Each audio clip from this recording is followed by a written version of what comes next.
आपल्या धडाकेबाज कामासाठी आणि कार्यपद्धतीसाठी ओळखले जाणारे अधिकारी तुकाराम मुंढे पुन्हा एकदा चर्चेत आले आहेत। एफडीए आयुक्त पदाचा कारभार हाती घेतल्यावर तुकाराम मुंढेंनी राज्यातील सर्व अधिकाऱ्यांना धाडी आणि जप्तीचे आदेश देत 3 दिवसात 53 धाडी 34 ठिकाणी कारवाई करत 33 ठिकाणी अटक केली आहे। तर प्रतिबंधित गुटखा, सुगंधित तंबाखू, भेसळयुक्त दूध, नियमबाह्य खाद्यपदार्थ, असुरक्षित उत्पादन प्रक्रिया आणि दिशाभूल करणारं पॅकिंग यांचा यामध्ये समावेश आहे।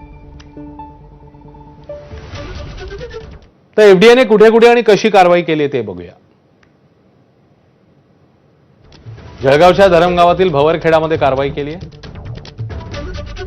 17,500 रुपयांचं 266 लिटर दुधासह 7 लिटर पामतेल नष्ट करण्यात आलंय। 2000 लिटरहून अधिकचे भेसळयुक्त दूध नष्ट करण्यात आलंय। आरोपी फरार आहे। धुळ्यामध्ये 23 ठिकाणी मोठी कारवाई झाली आहे। श्रीकृष्ण ट्रेडिंग येथे अस्वच्छ वातावरणात बेसन तयार करण्यात आलेलं।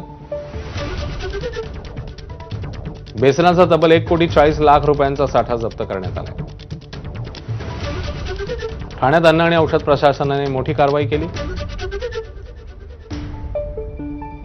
तब्बल 7,30,000 रुपयांपेक्षा अधिकचा साठा जप्त करण्यात आलाय। 1,49,000 रुपयांचं भेसळयुक्त खाद्यतेलही जप्त झालंय।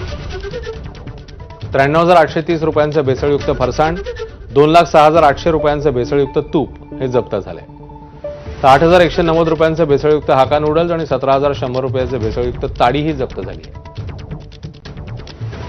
54,096 रुपयांचं भेसळयुक्त सरबत आणि 1,97,640 रुपयांचं भेसळयुक्त डिंक हा जप्त करण्यात आलाय। आणि आता देशभरातल्या लाखो विद्यार्थ्यांसाठी अत्यंत महत्त्वाची बातमी। नीटचा पेपर फुटला आणि